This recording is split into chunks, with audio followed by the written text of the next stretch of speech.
Salut tout le monde, j'espère que vous allez bien, que vous passez un bon dimanche. Moi j'ai chaud, j'ai gardé la tenue de sport parce que mon corps n'arrête pas de transpirer depuis ma séance de ce matin. Entre le ménage, la cuisine, etc. C'est une horreur. Salut ma coco. Hello. Alors aujourd'hui je voulais vous parler... Bonjour, bonjour. Hello. Je voulais vous parler de l'importance de choisir son entourage.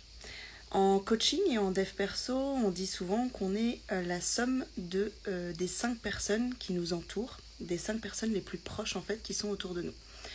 Et je trouve ça hyper intéressant à faire comme exercice, d'étudier, merci Coco, d'étudier les 5 personnes les plus proches avec qui on échange le plus souvent, surtout quand on est face à un changement de vie. Donc changement de vie veut dire salut. Changement de vie peut vouloir dire changer de région, déménager, changer de boulot, même se mettre à son compte. Enfin voilà, il peut y avoir des tas de changements de vie. Quand c'est des choses qui sortent un peu comme ça de l'ordinaire, du cadre, qui demandent beaucoup de courage, c'est pas toujours simple en fait d'en parler autour de nous parce que souvent ça réveille les peurs des autres, en fait les peurs des gens à qui on en parle.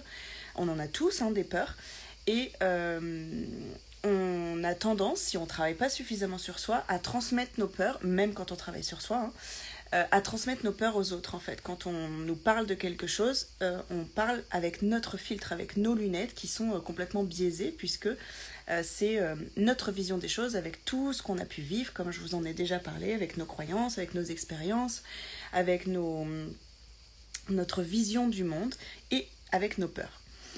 Et je l'ai expérimenté pas mal de fois, effectivement, ces dernières années par rapport à mes différents changements de vie, mes différentes reconversions.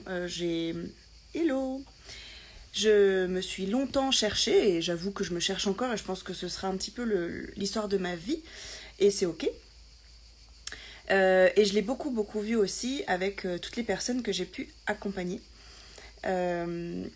L'importance de bien choisir les personnes à qui on parle de nos projets et de nos envies. Sachant que nos proches, on les connaît.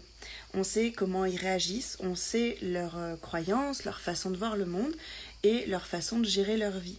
Donc on peut anticiper leurs réactions et s'éviter certaines frustrations en fait en n'abordant pas certains sujets avec certaines personnes.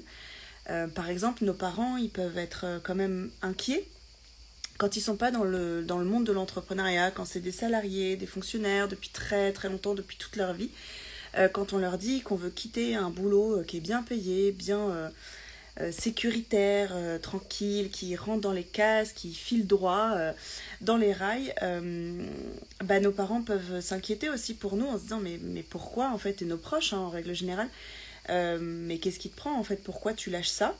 Alors parce que eux en fait ont cette peur et aussi parce que une part d'eux aimerait avoir le courage de le faire et pense qu'ils n'en sont pas capables. Et du coup, il y a une espèce d'envie et de jalousie aussi qui se crée et qui fait qu'ils peuvent avoir des réactions, des propos maladroits ou bloquants, en fait, qui peuvent nous bloquer aussi dans notre expansion parce que le problème, c'est que quand nous, on prend des décisions pour changer de vie, ça demande aussi énormément de courage et ça veut pas dire qu'on les a pas, ces peurs-là, en fait. Et quand on s'expose en fait aux gens et qu'ils nous transmettent leurs peurs, ça ne fait qu'appuyer sur nos propres peurs et nous remettre du doute en fait. Donc c'est pour ça aussi que c'est hyper important de faire gaffe aux gens qui nous entourent, à qui on parle de nos projets. Coco, elle me dit, ça peut être violent effectivement à vivre, savoir s'imposer et tenir notre leadership. Oui, parce qu'au tout début en tout cas de ce changement de vie, encore une fois, on est en train de lutter et de transmuter, de transcender toutes nos peurs, tous nos doutes. Mais ça demande énormément de courage, énormément d'énergie. Et si vous faites face à des gens qui ne font qu'appuyer en fait sur nos propres peurs, ça les renforce en fait, ça leur donne de la place et ça nous remet en fait dans nos doutes et on se dit ah peut-être qu'effectivement quand même il a raison, ça fait peur, c'est dangereux, c'est pas sûr en fait, enfin bref c'est dangereux. Donc c'est hyper important pour ça. Et puis comme je disais tout à l'heure, on dit qu'on est la somme des 5 personnes qui nous entourent parce que si on est entouré de gens qui se laissent guider par leurs peurs et par leurs doutes, c'est pas simple, c'est plus difficile, c'est pas impossible, il n'y a rien d'impossible, mais c'est plus difficile aussi de rester dans une vibration haute et de toujours aller de l'avant et avoir le courage aussi de transcender nos peurs parce que on peut y arriver seul, mais c'est toujours plus motivant et plus efficace d'avoir des gens qui sont dans la même énergie que nous et qui eux aussi transmutent leur peur pour nous prouver que c'est possible. Il y a un très bon exercice en coaching que je vous encourage à faire pour ça, c'est de faire la liste des 5 personnes avec qui vous échangez le plus souvent au quotidien, ou peut-être pas au quotidien, mais voilà, 5 personnes, c'est pas énorme. Les 5 personnes avec qui vous échangez le plus souvent. Vous les notez en fait sur une feuille, vous notez leur nom sur une feuille. Ensuite, vous notez en face de chaque nom les sujets que vous abordez avec ces personnes à chaque fois que vous les voyez, les grands sujets en fait. Tout ce qui vous vient en fait, vous notez. Et ensuite, vous notez comment... Hello Cindy! Vous notez comment vous vous sentez après avoir discuté avec ces gens-là.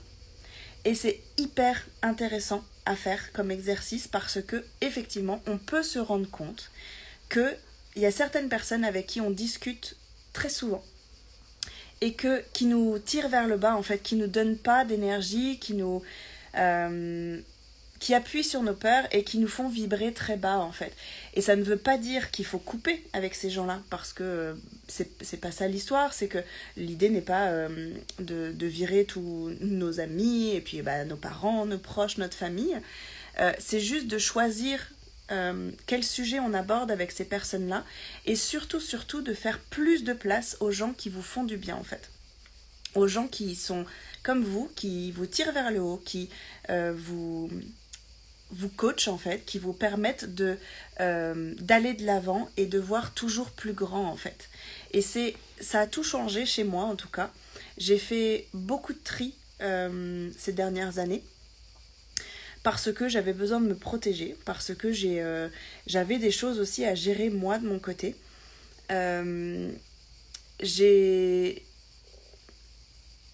J'ai beaucoup changé d'activité professionnelle ces dernières années, je me suis beaucoup cherchée.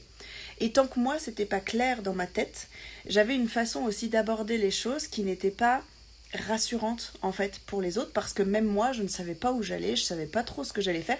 Mais par contre, j'ai toujours eu la certitude que j'allais m'en sortir. Ça par contre, moi, ça m'a jamais fait peur à ce niveau-là, c'est que je savais que je trouverais toujours comment rebondir et que j'étais sur mon chemin d'évolution.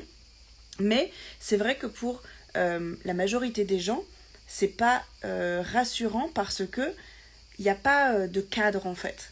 Donc c'est vrai que quand j'en parlais aux gens autour de moi, en fait, ils me renvoyaient leur peur, ils me renvoyaient en fait le fait que tu vas où dans ta vie, mais est-ce que tu te rends compte que c'est n'importe quoi et est-ce que tu vas t'en sortir ça, et puis avec mon parcours de fertilité, c'est pareil, les gens ne savent pas forcément comment réagir en fait à la maladie, aux problèmes, aux choses très lourdes. Donc il peut y avoir tout un tas de maladresses, donc à nous aussi de nous en protéger. Et puis c'est vrai que d'être à son compte, ça demande beaucoup d'énergie, beaucoup de courage et d'être connecté beaucoup à notre joie, à ce qui nous fait du bien, parce que c'est comme ça que ça marche aussi et qu'on s'en sort, parce que c'est pas simple en fait d'être à son compte. Et c'est hyper important de s'entourer de gens qui vivent en fait la même chose que vous, parce qu'on se sent tellement moins seul, quelle que soit votre histoire, parce que là ça résonne aussi avec l'histoire de la fertilité et du désir d'enfant.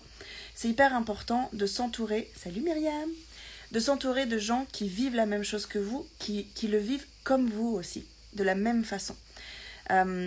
Parce qu'on se sent moins seul et parce qu'on se tire vers le haut et on s'entraide en fait pour toujours aller mieux, aller transcender et transmuter tout ce qui est lourd pour nous et se prouver que tout est possible en fait. Donc voilà, je vous encourage vraiment à faire cet exercice des 5 personnes qui vous entourent, de quoi vous discutez à chaque fois, le plus souvent, et comment vous vous sentez après ces discussions. C'est vraiment un exercice qui est hyper précieux. Encore une fois, l'idée n'est pas de mettre un jugement et de se couper de tout et de tout le monde. C'est juste choisissez en fait les gens avec qui vous échangez le plus souvent. Pour vous en fait, pour grandir. Encore une fois, moi ça a tout changé de m'entourer de gens qui sont comme moi, dans la même vibration, dans les mêmes ambitions. On est tous différents évidemment, mais où il y a énormément de similitudes et de points communs. Ça m'aide à avancer extrêmement vite. Et de m'entourer de gens comme ça, je sais que quand j'ai des blocages et que j'ai des choses que je n'arrive pas à nettoyer toute seule, c'est toujours hyper précieux d'avoir quelqu'un qui aura un regard objectif, qui vous connaît parfaitement et qui vous dira « Non, là peut-être que tu exagères, là regarde, prends un tout petit peu de recul et essaye de voir les choses comme ça » et tu te dis « Ah oui, effectivement, ça, là tu arrives à dénouer beaucoup de choses en fait qui pouvaient être bloquantes. » Et plutôt que d'être face à quelqu'un qui va rentrer dans la victimisation en fait, parce que des fois on a besoin de se plaindre, je dirais. Et en fait, si vous êtes face à quelqu'un qui vous dit « Ah ouais, c'est hyper dur ce que tu vis, quoi », et qui en rajoute, et qui en rajoute, et qui en rajoute, mais en fait, on reste dans notre victimisation, on reste dans le mal, en fait, je dirais. Et ça nous sert pas du tout, ça nous dessert complètement, pour nous et pour la personne, en fait. Donc, c'est quand même mieux d'avoir quelqu'un qui est empathique, qui vous écoute et qui ne minimise pas ce que vous vivez, mais qui est assez proche de vous, et assez précieux pour vous dire aussi quand vous vous victimisez, quand vous êtes dans vos peurs, dans vos blocages, etc. et vous donner une vision un petit peu plus objective de la situation.